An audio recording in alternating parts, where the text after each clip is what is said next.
कि जो हालात यूपी में हैं वो हालात यहाँ ना बने।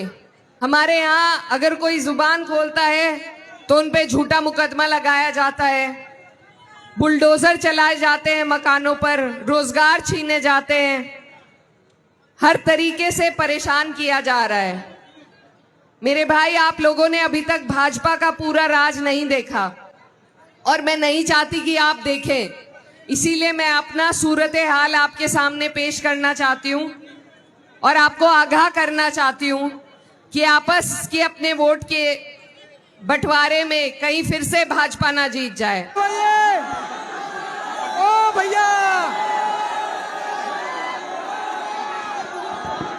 अरे भैया स्टेज को खाली करवाइए।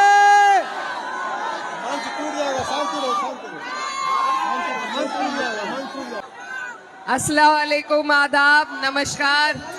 आप सभी का बहुत बहुत शुक्रिया। 2 दिन से हम आपके बीच हैं और लगातार आपका प्यार और आपकी दुआएं इसी तरीके से मिल रही हैं। मैं दिल की गहराई से आपका शुक्रिया अदा करना चाहती हूँ कि रात को इस वक्त आप हमारी बात सुनने के लिए यहाँ आए। आप लोगों का ये जो जुनून, ये जज्बा जो है, आपका ये जो जुनून है, जो जज्बा है, इस जज्बे को सही जगह पे आपको इस्तेमाल करना है, इसको तब्दील करना है वोटों में आपको।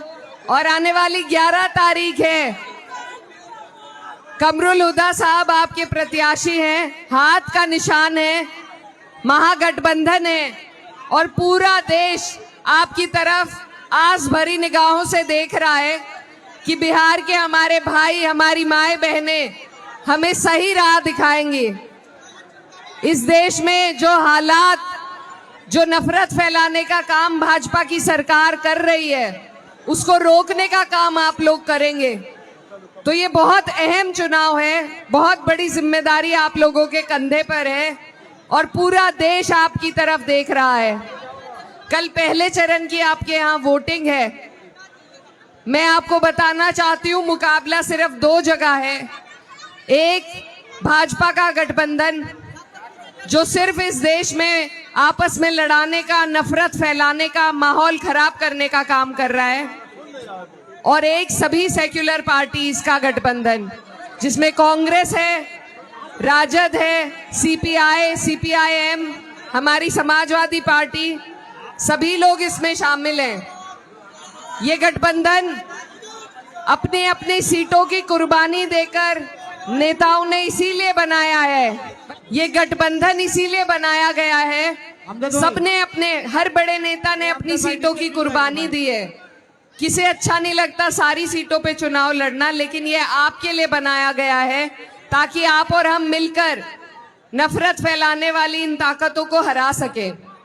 और मैं आपके बीच में यूपी से चलकर सिर्फ इसलिए आई हूं, मेरा कोई फायदा इस चुनाव से नहीं है, लेकिन सिर्फ मैं अपना दर्द आपके सामने बयान करने आई हूं कि जो हालात यूपी में हैं वो हालात यहाँ ना बने।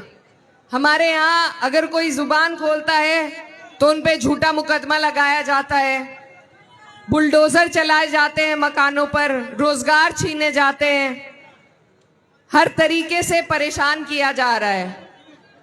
मेरे भाई, आप लोगों ने अभी तक भाजपा का पूरा राज नहीं देखा और मैं नहीं चाहती कि आप देखें।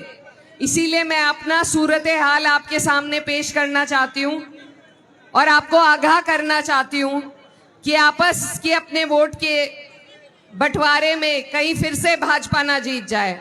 और मैं ये भी बता दूं आपको कि इस बार ये नीतीश जी को मुख्यमंत्री नहीं बनाएंगे जैसे इन्होंने महाराष्ट्र में किया।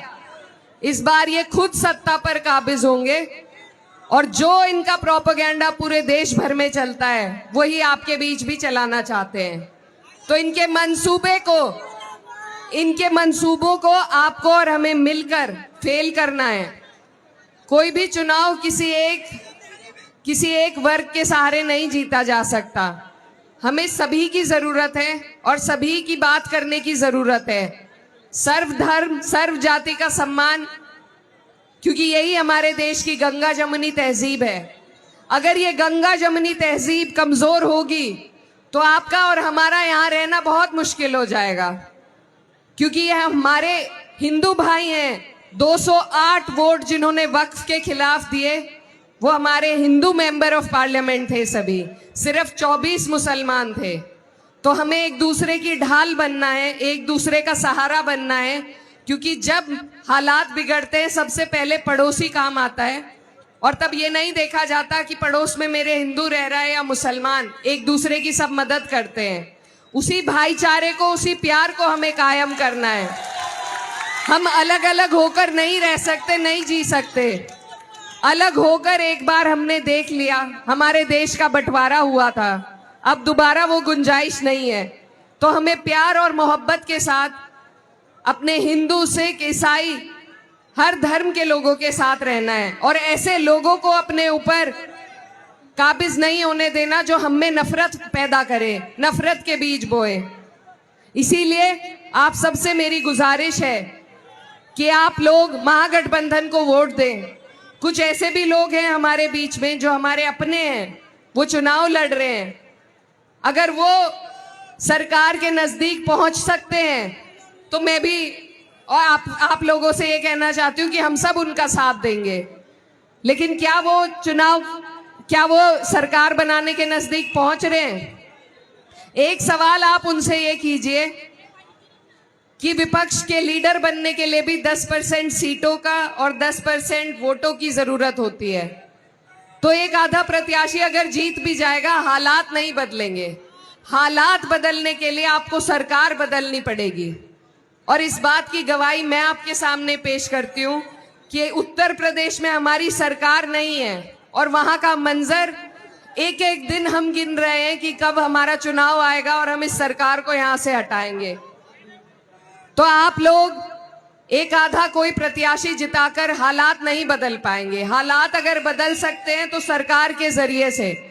तो मेरे भाइयों, आप सबसे मेरी गुजारिश है कि आप लोग बहुत समझदारी के साथ और जितना जज्बा और जितना जोश आप यहाँ दिखा रहे हैं, इसको तब्दील कीजिए बेहतराई के लिए।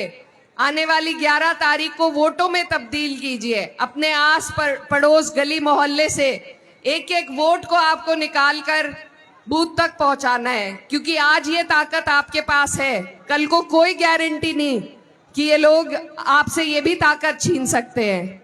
आप पे SIR लागू किया जा रहा है, आपके नाम काटे जा रहे हैं, आपको घुसपैठी बताया जा रहा है। तो इन लोगों को जवाब देने का सिर्फ एक जरिया है हमारे पास। लाठी डंडे की लड़ाई नहीं लड़ सकते, सिर्फ वोट का आपका जरिया है जिसका सही इस्तेमाल करना है। तो आने वाली 11 तारीख है और यहां से आपका हाथ का निशान है।